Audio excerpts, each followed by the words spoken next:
Ngày 16 tháng 6 năm 1959, tại Los Angeles, thành phố được mệnh danh là thủ đô giải trí của thế giới, một sự kiện chấn động đã xảy ra. Sự ra đi đột ngột của George Reeves, nam diễn viên nổi tiếng với vai Superman trong loạt phim truyền hình Adventures of Superman. Dù đã hơn 6 thập kỷ trôi qua, sự ra đi của ông vẫn là một trong những bí ẩn lớn nhất Hollywood. George Reeves trở thành ngôi sao sáng vào năm 1951 khi đảm nhận vai siêu anh hùng, biểu tượng của công lý và chính nghĩa trong mắt hàng triệu trẻ em trên khắp nước Mỹ. Tuy nhiên, đằng sau ánh hào quang ấy, ông luôn mang trong lòng khát khao trở thành một ngôi sao điện ảnh thực thụ trên màn ảnh rộng. Những áp lực và mâu thuẫn nội tâm đã khiến ông phải vật lộn với chính mình. Và vì vậy, việc ông qua đời đột ngột càng trở nên khó lý giải. Không chỉ khiến người hâm mộ, đồng nghiệp, mà ngay cả những người thân của ông cũng bàng hoàng. Sở Cảnh sát Los Angeles phân loại vụ việc là một vụ tự kết liễu, nhưng nhiều người nghi ngờ tính chính xác của kết luận này. Làm sao một người hùng như Superman lại có thể tự kết thúc cuộc đời mình? Đêm định mệnh ấy bao phủ bởi những câu hỏi chưa có lời giải. Vậy thực chất, nguyên nhân nào đã dẫn đến bi kịch của George Reeves?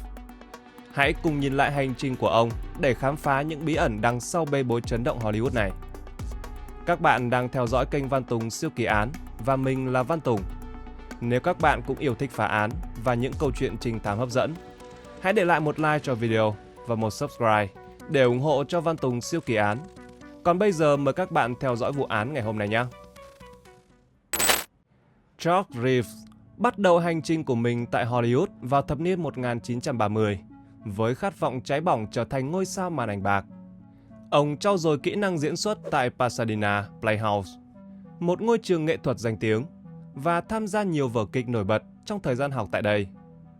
Chính từ những nỗ lực này, ông lọt vào mắt xanh của Maxwell Arnold, một đạo diễn casting nổi tiếng, người từng phát hiện ra những huyền thoại điện ảnh như Humphrey Bogart và Katharine Hepburn. Nhờ tài năng và sự cống hiến, năm 1939, George nhận vai diễn đầu tiên trên màn ảnh trong bộ phim kinh điển Cuốn theo chiều gió. Trong tác phẩm lãng mạn mang tính biểu tượng này, ông hóa thân thành Tatum, một trong những người theo đuổi Scarlett O'Hara, nhân vật do nữ diễn viên tài năng Vivien Leigh thủ vai. Dù chỉ là một vai phụ, sự xuất hiện của George trong bộ phim đã mở ra hy vọng về một tương lai rực rỡ cho sự nghiệp điện ảnh của ông, đồng thời đánh dấu bước khởi đầu đầy triển vọng. Tuy nhiên, thành công ban đầu không đảm bảo cho một hành trình suôn sẻ. Dù Cuốn theo chiều gió đoạt giải Oscar và trở thành một trong những bộ phim kinh điển nhất mọi thời đại, George lại không thể tận dụng cơ hội để củng cố tên tuổi. Ông bị cuốn vào hàng loạt bộ phim hạng B mờ nhạt như Cuộc chiến thứ 69 hay Cô gái tóc vàng dâu tây. Những tác phẩm này không giúp ông khẳng định mình, mà ngược lại khiến danh tiếng ngày càng phai nhạt. Dẫu thất bại liên tiếp, George vẫn không bỏ cuộc.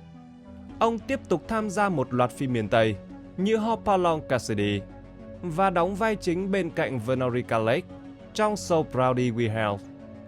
Nhưng khi mọi thứ tưởng chừng đang khởi sắc, Thế chiến thứ hai bất ngờ bùng nổ, làm gián đoạn sự nghiệp của ông. George nhập ngũ, gia nhập quân đội Hoa Kỳ. Nhưng ngay cả trong thời gian thực hiện nghĩa vụ, ông vẫn không rời xa nghệ thuật. Tại quân đội, George tham gia biểu diễn trong vở kịch Broadway Wings Victory của lực lượng không quân Hoa Kỳ và đóng vai trò sản xuất các bộ phim huấn luyện cho đơn vị điện ảnh đầu tiên của lực lượng không quân lục quân. Những trải nghiệm này không chỉ giúp ông tiếp tục giữ lửa đam mê, mà còn thể hiện một khía cạnh khác trong tài năng nghệ thuật của ông. Nhưng khi chiến tranh kết thúc, Hollywood đã thay đổi và những thử thách mới lại tiếp tục chờ đợi ông. Sự góp mặt của George Reeves trong các hoạt động nghệ thuật thời kỳ phục vụ quân đội đã minh chứng sự linh hoạt và cam kết mãnh liệt của ông với nghề diễn xuất, ngay cả khi chiến tranh bao trùm mọi khía cạnh của cuộc sống. Khi Thế chiến thứ hai kết thúc, George được giải ngũ và quay trở lại Hollywood với hy vọng tiếp tục hành trình điện ảnh. Thế nhưng, thay vì một con đường thăng hoa, ông phải đối mặt với một thực tế phũ phàng. Ngành công nghiệp điện ảnh đang chìm trong khó khăn. Nhiều hãng phim bị đình trệ sản xuất, thậm chí một số phải đóng cửa hoàn toàn. Trong bối cảnh đó, cơ hội dành cho George ngày càng ít đi. Từ một ngôi sao đầy tiềm năng, ông trở thành một diễn viên chật vật tìm kiếm vai diễn, với mức lương ngày càng thấp. Năm 1949, George nhận vai chính trong loạt phim kinh phí thấp Những cuộc phiêu lưu của ngài Galahad. Sau đó là các vai diễn phản diện như thợ săn vàng mưu mô trong Jungle Gym và Jungle Goddess. Để duy trì cuộc sống giữa ngành giải trí đầy cạnh tranh, George buộc phải nhận thêm công việc làm thợ đào hầm. Đây là một bước lùi đối với một diễn viên từng góp mặt trong các bộ phim lớn. Bên cạnh đó, cuộc sống cá nhân của ông cũng gặp không ít sóng gió, đặc biệt là việc phải sống xa vợ. Trong tình cảnh bế tắc, George quyết định rời Hollywood vào năm 1949 để đến New York, với hy vọng tìm kiếm những cơ hội tốt hơn. Nhưng sau một thời gian chật vật vì không có vai diễn quan trọng nào, ông quyết định chuyển hướng sang lĩnh vực truyền hình, một phương tiện giải trí mới nổi thời bấy giờ. Năm 1951, George trở lại Hollywood với vai diễn trong bộ phim miền Tây Rancho Notorious của nữ diễn viên Marlene Dietrich. Đây là bước đệm quan trọng, mở ra một chương mới trong sự nghiệp của ông. Cùng năm đó, khi đang đối mặt với những thách thức nghề nghiệp, George bất ngờ nhận được lời mời đóng vai chính trong loạt phim truyền hình Adventures of Superman. Ban đầu, ông khá do dự vì truyền hình thời đó bị coi là kém uy tín hơn điện ảnh. Tuy nhiên, vượt qua định kiến xã hội và sự ngần ngại của bản thân, George đã nhận vai diễn Superman, và quyết định này đã thay đổi cuộc đời ông.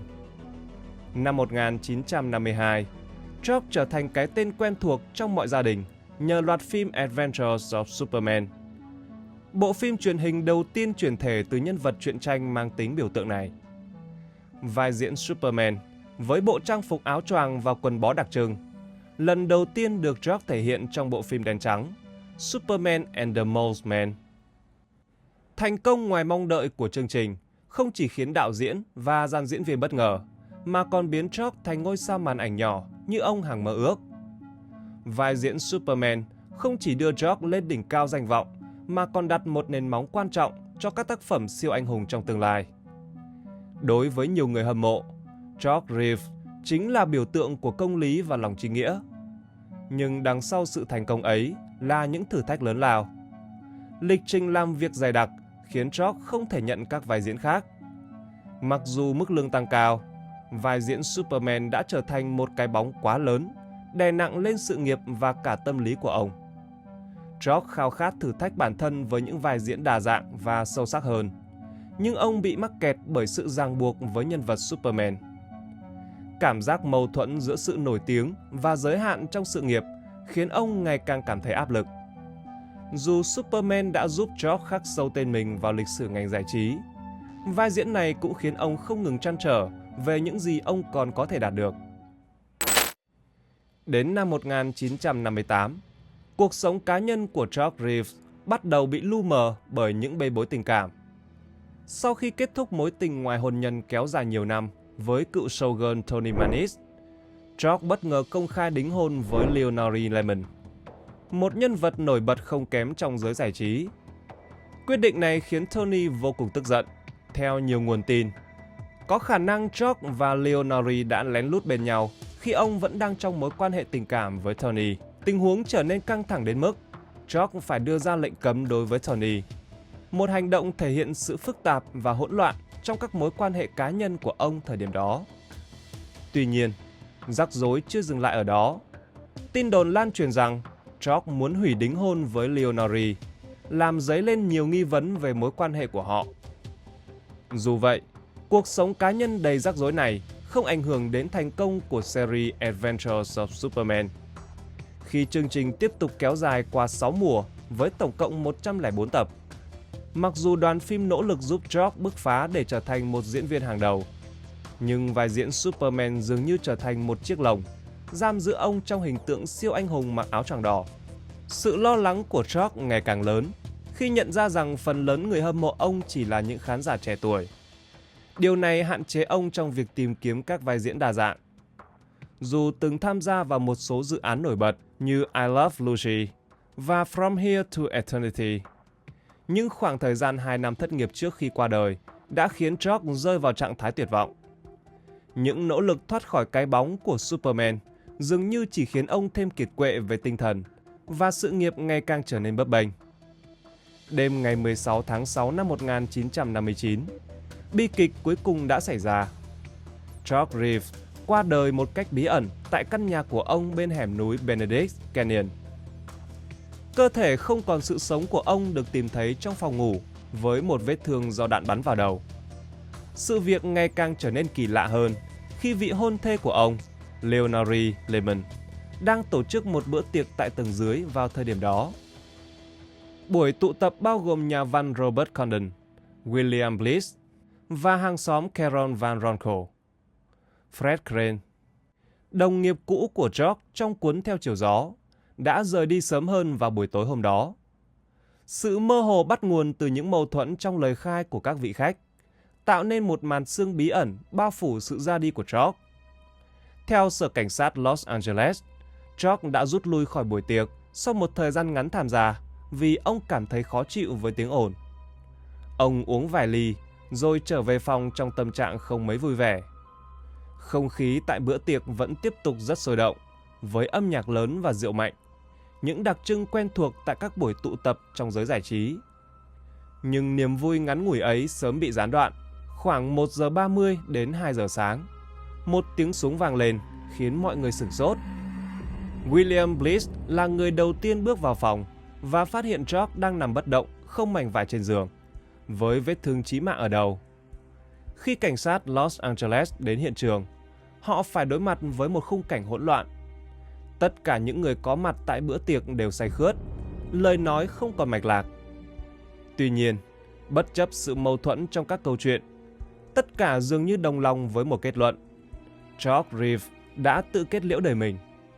Leonore Lehman, vị hôn thê của George, cho rằng ông chán nản vì sự nghiệp bấp bênh và áp lực không thể tìm được vai diễn như mong muốn.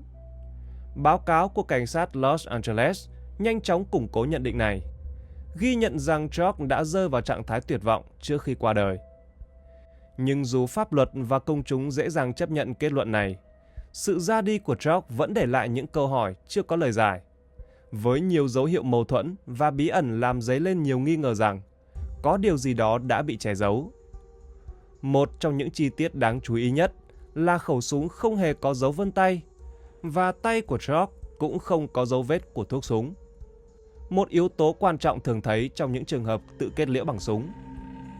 Thêm vào đó, cảnh sát phát hiện 3 lỗ đạn trong phòng ngủ, nhưng viên đạn được cho là khiến George qua đời lại nằm trên trần nhà. Dẫu vậy, các nhân chứng tại bữa tiệc khẳng định họ chỉ nghe thấy một tiếng súng vào buổi tối hôm đó. Hình ảnh cuối cùng của George là ông ngồi ngủ gục bên giường, đầu nghiêng sang một bên với vết đạn chí mạng xuyên qua. Cảnh sát Los Angeles khẳng định không có dấu hiệu đột nhập hay sự hiện diện của người lạ trong phòng tại thời điểm xảy ra sự việc. Tuy nhiên, sự nghi ngờ tiếp tục gia tăng khi có cáo buộc rằng cảnh sát đã xử lý hiện trường vụ án một cách cầu thả, không chụp ảnh đầy đủ, không lấy dấu vân tay đúng cách và thậm chí đã lau bụi trong quá trình điều tra. Theo một báo cáo khác, trung sĩ Peterson của Sở Cảnh sát Los Angeles đã dẫn lời Leonore Lehman về một tuyên bố gây chú ý. Cụ thể, Leonore được cho là đã nói rằng George sẽ tự kết liễu đời mình ngay trước khi tiếng súng vang lên. Điều kỳ lạ là lời nói này dường như trùng khớp một cách khó hiểu với diễn biến của sự việc, khiến nhiều người nghi ngờ về tính trung thực của cô. Thêm vào đó, Leonore được cho là ở ngay tầng dưới khi vụ việc xảy ra, nhưng lại mất đến 45 phút để báo cảnh sát. Chi tiết này làm tăng thêm sự bí ẩn xung quanh sự ra đi của George. Trong khi đó, mẹ của George, bà Helen Bossolo, luôn bày tỏ nghi ngờ về việc con trai mình làm điều tiêu cực như vậy. Bà cho rằng kết luận này được đưa ra quá vội vàng và không thuyết phục. Với quyết tâm tìm ra sự thật, bà thuê luật sư nổi tiếng Jerry Grisler để điều tra lại vụ việc. Nhưng sau 1 tháng điều tra, Jerry không tìm thấy bất kỳ bằng chứng nào mâu thuẫn với báo cáo của cảnh sát. Kết luận cuối cùng vẫn được giữ nguyên. George Reeves đã từ bỏ mạng sống bằng một phát đạn, có khả năng là do tác động của cồn và trạng thái tinh thần không ổn định gây ra. George Reeves an nghỉ tại nghĩa trang và lăng mộ Mountain View ở Altadena, California, khép lại cuộc đời của một biểu tượng diễn xuất để tôn vinh những đóng góp của ông. Năm 1960, George được truy tặng một ngôi sao trên đại lộ danh vọng Hollywood. Tuy nhiên, sự ra đi đột ngột và bí ẩn của nam diễn viên tiếp tục là đề tài tranh luận suốt nhiều thập kỷ. Phủ lên di sản của ông một màn sương bí ẩn.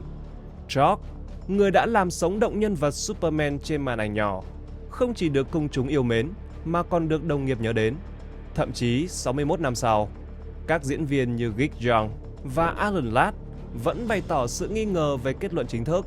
Rory Calhoun, một người bạn thân thiết của George, từng khẳng định rằng không ai trong giới Hollywood tin rằng George tự kết liễu đời mình. Dù Leonore Lehman, vị hôn thê của George, tuyên bố rằng ông kết thúc cuộc đời do chán nản về sự nghiệp, nhưng nhiều bằng chứng lại mâu thuẫn với điều này. George được cho là đang lên kế hoạch để Adventures of Superman trở lại vào năm 1960, và ông vẫn đảm nhận vai chính biểu tượng của mình. Phyllis Coles, bạn diễn của George, cũng không tin vào câu chuyện mà Leonore đưa ra. Thậm chí cô tiết lộ rằng Toni Mannis, bạn gái cũ của George, đã gọi điện cho cô và khẳng định George bị sát hại ngay trước khi tin tức về sự ra đi của ông được công bố. Một giả thuyết khác cho rằng Eddie Mannis, chồng của Toni và là phó chủ tịch MGM, có thể liên quan đến vụ việc. Eddie được biết đến với mối quan hệ mật thiết với giới mafia. Bên cạnh đó, việc Leonore thay đổi lời kể về buổi tối hôm đó và mối quan hệ đầy sóng gió của cô với George cũng làm dấy lên nghi ngờ. Mọi người đã suy đoán cô có thể cũng dính líu đến sự ra đi đầy bí ẩn của vị hôn phu. Điều kỳ lạ là Leonore kể lại bi kịch với một thái độ bình tĩnh đáng kinh ngạc. Cô tuyên bố George đã tự kết liễu đời mình. Dù ở cùng tầng, nhưng phải mất 45 phút sau tiếng súng mới báo cảnh sát. Chi tiết này, cùng với những bằng chứng không rõ ràng, khiến những người thân cận với George đặt nghi vấn. Cô cũng thay đổi lời khai nhiều lần, khiến vụ việc càng trở nên phức tạp. Nhiều người tin rằng việc George bất ngờ qua đời giống như một vụ mưu sát hơn. Cảnh sát Beverly Hills lại đưa ra quan điểm rằng George có thể đã bị trầm cảm do áp lực từ việc gắn liền hình ảnh với siêu anh hùng. Tuy nhiên, mẹ của George, bà Helen Bossolo, kịch liệt phản đối giả thuyết này. Bà khẳng định con trai mình không phải là người dễ gục ngã trước khó khăn. Trong quá khứ, dù phải đối mặt với những thời điểm khó khăn hơn, George vẫn tìm cách sáng tạo, từ làm đạo diễn, nhà sản xuất đến viết kịch bản. Điển hình là chính ông đã là đạo diễn 13 tập cuối của mùa trước và luôn tỏ ra nhiệt tình với những vai trò mới này. Bất chấp khó khăn, ông vẫn tích cực làm việc để tạo dựng sự nghiệp viên mãn cho mình. Tuy nhiên, cuộc đời ông không chỉ có những bước ngoặt trong sự nghiệp mà còn trong đời sống tình cảm. Sau khi ly hôn với người vợ đầu tiên, George bắt đầu một mối quan hệ kéo dài 3 năm với nữ diễn viên Toni Mannis. Điều đáng chú ý là Toni đã kết hôn với Eddie Mannis, một nhân vật quyền lực của MGM Studio, người không chỉ nổi danh ở Hollywood mà còn có mối quan hệ với giới mafia. Dù Eddie dường như không phản đối việc vợ mình ngoại tình với George, nhưng tình hình trở nên căng thẳng khi George chấm dứt mối tình này để bắt đầu mối quan hệ với Leonore Lehman. Hành động của George đã khiến Toni vô cùng đau khổ, và điều đó cũng làm Eddie, người vốn không muốn vợ mình phải đau buồn, đã cảm thấy rất bất mãn. Từ đó, một giả thuyết được đưa ra, cho rằng George có thể đã bị lấy mạng do chấm dứt chuyện tình với Toni, một người phụ nữ giàu có và quyền lực. Kế hoạch ban đầu của George và Leonore là sẽ tổ chức đám cưới chỉ vài ngày sau khi ông qua đời. Tuy nhiên, mối quan hệ giữa họ lại không mấy êm đẹp. Leonore dần cảm thấy chán nản với George, người mà cô nhận ra không phải là một siêu nhân quyền lực như cô từng nghĩ. Cả hai thường xuyên tranh cãi và chìm đắm trong rượu chè. Khi George qua đời, nhiều người bất ngờ khi biết rằng ông để lại toàn bộ tài sản cho Toni Mannis. Điều này được giải thích là vì mối quan hệ của ông và Leonore chỉ kéo dài khoảng 6 tháng. Tuy nhiên, cũng có người nghi ngờ đây có thể là một âm mưu dàn dựng phức tạp và tinh vi. Đêm định mệnh xảy ra vào ngày 15 tháng 6 năm 1959. Tối hôm đó, George và Leonore đi chơi trong một thị trấn và trở về nhà vào khoảng 11 giờ đêm. Vài giờ sau, Carol Van Ronkel và William Bliss ghé qua nhà để trò chuyện. Leonore và nhà văn Robert Condon lúc đó đang ở trong nhà, tỏ ra khá vui vẻ khi có thêm người đến trò chuyện. Trong khi đó, George đã đi ngủ từ trước nên ông tỏ ra không hài lòng với tiếng ồn của các vị khách. Theo báo cáo của cảnh sát, George đã xuống nhà nhắc nhở để mọi người giữ im lặng. Tuy nhiên, các vị khách thuyết phục ông ở lại và uống thêm vài ly. Một lúc sau, George quay trở lại lên lầu. Tại thời điểm này, Leonore bất ngờ nói ra những lời kỳ lạ, ám chỉ rằng George đi lên lầu để kết thúc cuộc đời của ông. Khi một tiếng động vọng xuống, Leonore tiếp tục tuyên bố rằng George đang lấy súng trong tủ để hành sự. Ngay sau đó, một tiếng súng nổ lớn vang lên. Leonore với thái độ kỳ quặc nói rằng cô ta đã tiên đoán được điều này. Phải đến 45 phút sau, cảnh sát mới được gọi đến hiện trường.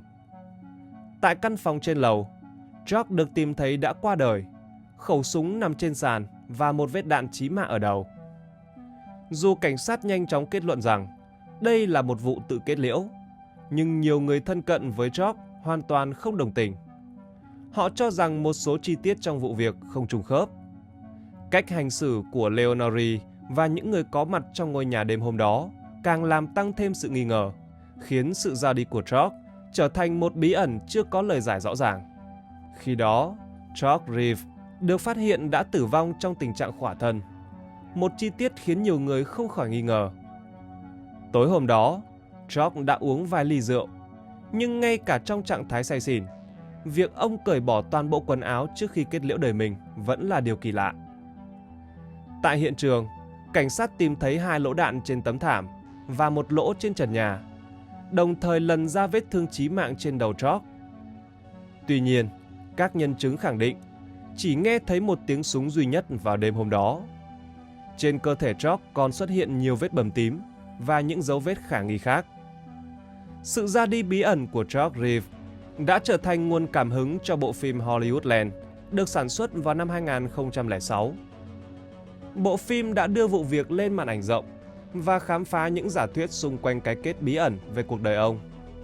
Những thuyết âm mưu này thường xoay quanh 3 kịch bản chính. Kịch bản đầu tiên là George từ bỏ sinh mạng do áp lực cuộc sống và sự nghiệp. Kịch bản thứ hai liên quan đến Eddie Manick, người được cho là đã trả thù George vì mối quan hệ của ông với Tony Manick. Kịch bản cuối cùng cho rằng Leonore Lehman, trong cơn say và tức giận, đã ra tay với George để nhanh chóng kết thúc mối quan hệ đầy sóng gió. Nếu giả thuyết cuối cùng là đúng, sự chậm trễ đến 45 phút trong việc gọi cảnh sát có thể là thời gian để Leonore và các vị khách che đậy những chi tiết bất lợi. Dù vậy, vụ việc chưa bao giờ được điều tra một cách đầy đủ và thỏa đáng. Mẹ của George đã nỗ lực mở lại vụ án bằng cách thuê một luật sư nổi tiếng. Nhưng sau đó, vị luật sư này bất ngờ từ chối đại diện cho bà mà không đưa ra lý do rõ ràng. Một người hâm mộ của George từng viết rằng có thể ông đã đe dọa làm điều dại dột trong những lần trước đó. Điều này giải thích tại sao Leonore không cảm thấy cần phải quan tâm đến ông vào đêm định mệnh đó. Tuy nhiên, Bliss, một trong những vị khách tại nhà của George đêm đó, là người có phản ứng nhanh nhất. Nhưng anh ta không đủ hiểu rõ George để nhận ra rằng ông có thể thực sự gặp nguy hiểm. Nhiều người vẫn cảm thấy tiếc nuối trước sự ra đi của George Reeve khi ông còn rất trẻ. Những người gần gũi với George tin rằng ông đã phải chịu đựng chứng trầm cảm kéo dài. Thêm vào đó là áp lực từ sự nổi tiếng và cuộc sống tại Hollywood. Một số người cho rằng nếu George nhận được sự giúp đỡ kịp thời, ông có thể đã vượt qua thử thách cá nhân này, thay vì tìm đến rượu và những mối quan hệ rối ren. Sự ra đi của George cũng đánh dấu sự kết thúc của Superman trên màn ảnh nhỏ, khiến khán giả cảm thấy hụt hẫng, như thể không còn một siêu anh hùng nào xuất hiện để giải cứu thế giới. Tuy nhiên, việc George qua đời lại mở đầu cho những câu chuyện xoay quanh bi kịch của các siêu anh hùng, dẫn đến khái niệm lời nguyền Superman nổi tiếng. Bộ phim Hollywoodland, với sự tham gia của Ben Affleck trong vai George, đã tái hiện lại những sự kiện bi thảm xung quanh cuộc đời ông, đồng thời làm nổi bật sự mê hoặc của Hollywood với những bí ẩn chưa được giải mã này. Nhưng sau hơn 6 thập kỷ, những sự việc thực sự đã diễn ra trong đêm tháng 6 năm 1959 vẫn bị che phủ trong màn sương bí ẩn, khiến cái kết của Superman trở thành một vụ án kéo dài và khó hiểu nhất trong lịch sử Hollywood. Vụ án hôm nay đến đây đã kết thúc. Các bạn nghĩ sao về sự ra đi đột ngột của nam diễn viên George? Rốt cuộc là do ông thực sự bị trầm cảm dẫn đến những hành động tiêu cực, hay còn có góc khuất nào khiến ông bị sát hại? Hãy để lại ý kiến ở phần bình luận bên dưới để cùng thảo luận nhé! Và trước khi rời đi, đừng quên để lại một like, một subscribe và bật chuông thông báo để tiếp tục dõi theo những vụ án hấp dẫn trên kênh Văn Tùng Siêu Kỳ Án. Còn bây giờ, xin kính chào tạm biệt và hẹn gặp lại các bạn trong các video tiếp theo.